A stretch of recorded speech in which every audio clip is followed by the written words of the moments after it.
Tumbler family. Tracy here from Trey-Magnifique Boutique. Welcome to my studio.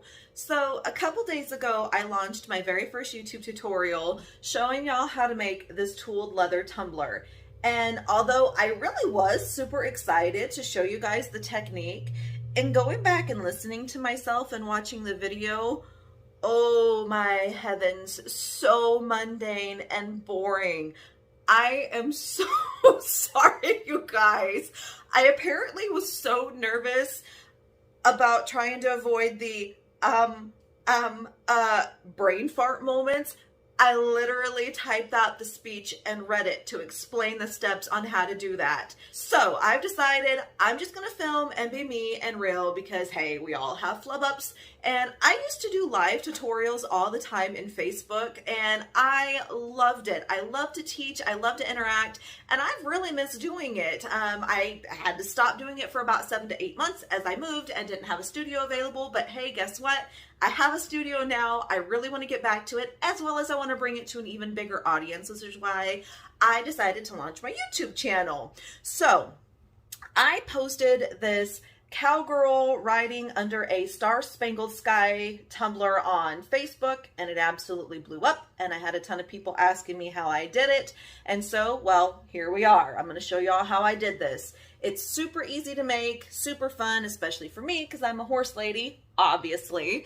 Here we go. All right, y'all. So first thing is first, we got to get that tumbler prepped and ready to go. So I'm just taking a piece of sandpaper. I believe this one just happens to be 180 grit. You can honestly use whatever you want, and scuff up the surface of that metal tumbler. The scuff surface helps the paint just adhere a little bit better. It has something for it to bite onto. And then obviously we need to clean off all of the little metal dust shavings that we just created by sanding it. So I'm just going to take some rubbing alcohol, clean it off with a paper towel, and now I'm going to spray paint the tumbler with Rust-Oleum 2-time matte black in short little bursts just to help avoid runs.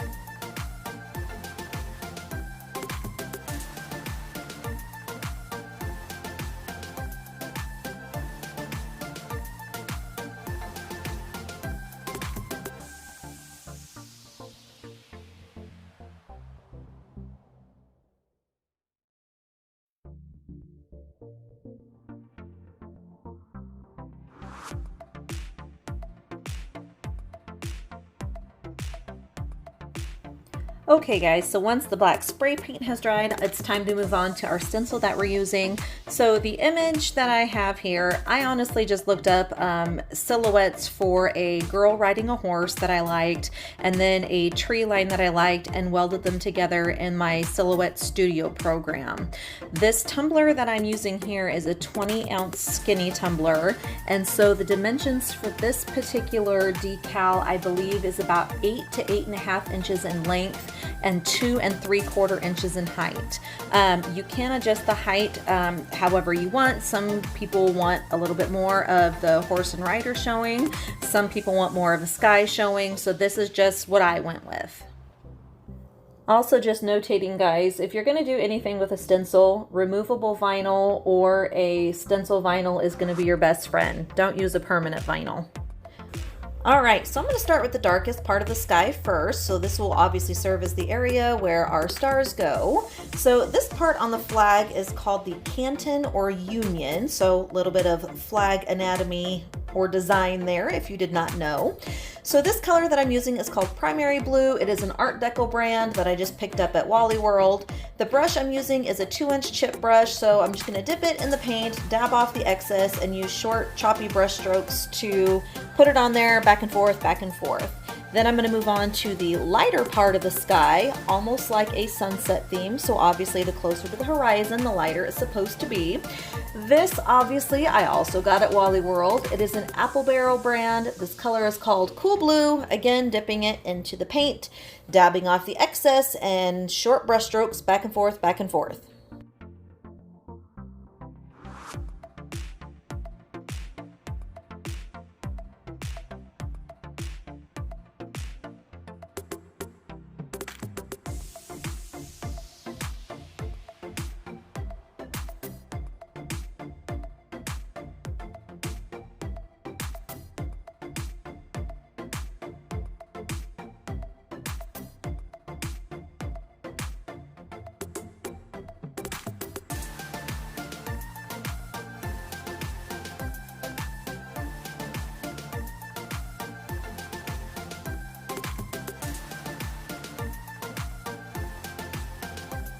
So I did go back in one more time with that primary blue and actually mixed it with a couple drops of a deep navy blue.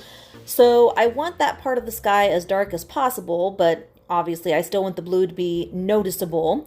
So as following with our theme, dipping it in the paint, dabbing off the excess, and short choppy brush strokes back and forth, back and forth.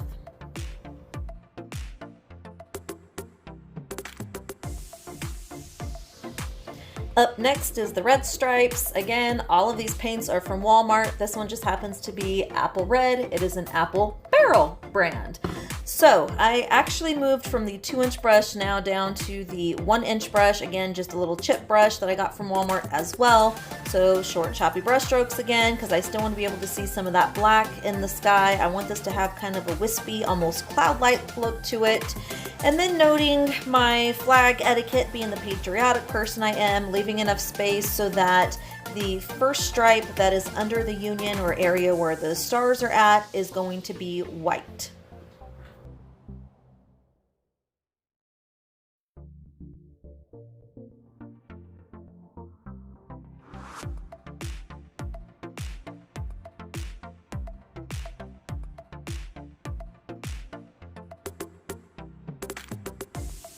You're going to want to make sure that you give that red plenty of time to dry before moving on to the white, because you don't want the colors to blend and make pink. I didn't have a cup of water sitting around to dip the paintbrush in. Obviously these are acrylics, so they clean really easy, so I just sprayed it down with some rubbing alcohol. Next, obviously, I'm going on to the white and using our same technique, which, hey, you guessed it, dipping it in the paint, dabbing off the excess, and short, choppy brush strokes.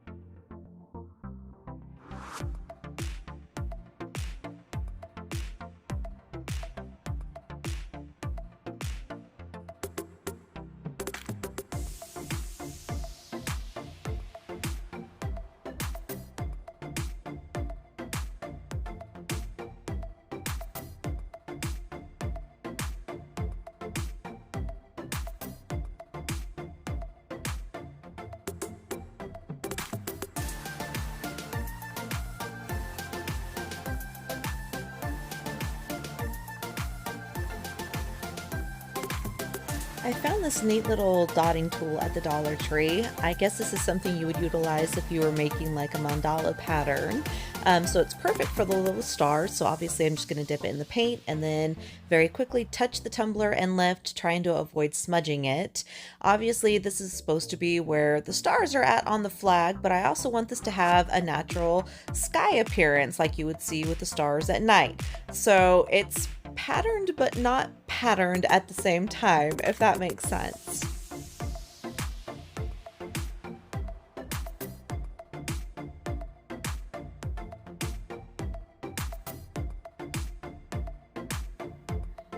I'm just touching up the black bottom here. As I was painting and moving the cup about earlier, I accidentally chipped a little bit of the spray paint that was on there, and then as I was also putting the blue and the red paint on there, a little bit of it got below the stencil, and I want to make sure that this is solid as possible because here in a minute we're going to be removing the vinyl, so I need this all looking like one solid piece.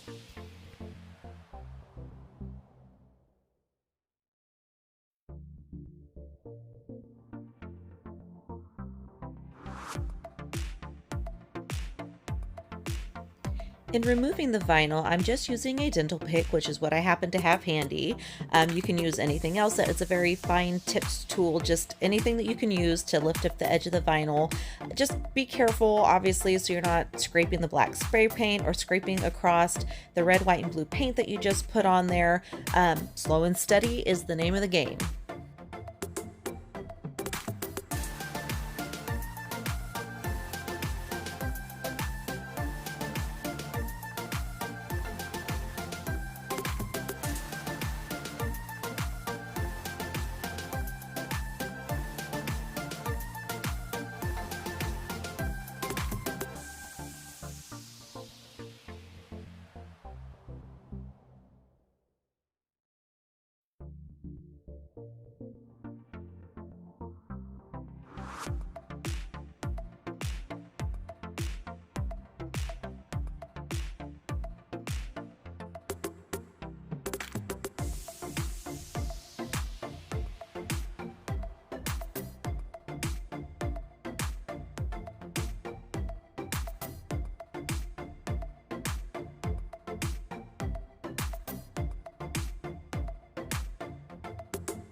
So what I'm doing now is just going back and blending some edges. I didn't show you guys because the camera would not have picked it up anyways, but after removing the vinyl, you could see a hard line from where I put the paint on earlier.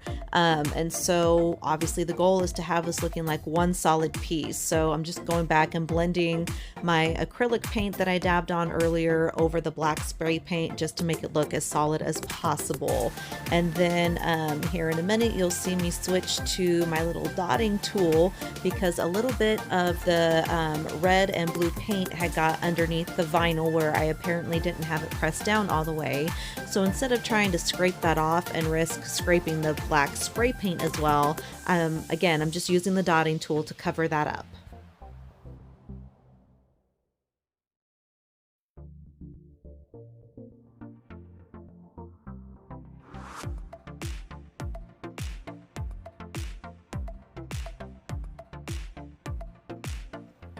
After that acrylic paint has had plenty of time to dry, it's epoxy time. I personally like Counterculture's artist resin, and I will always use 2 coats minimum. So there it is, Tumblr family. Thank you so much for watching. Y'all know what to do. Like, subscribe, follow, and share. As always, questions and comments are welcome. I love y'all. I'll see you for the next tutorial.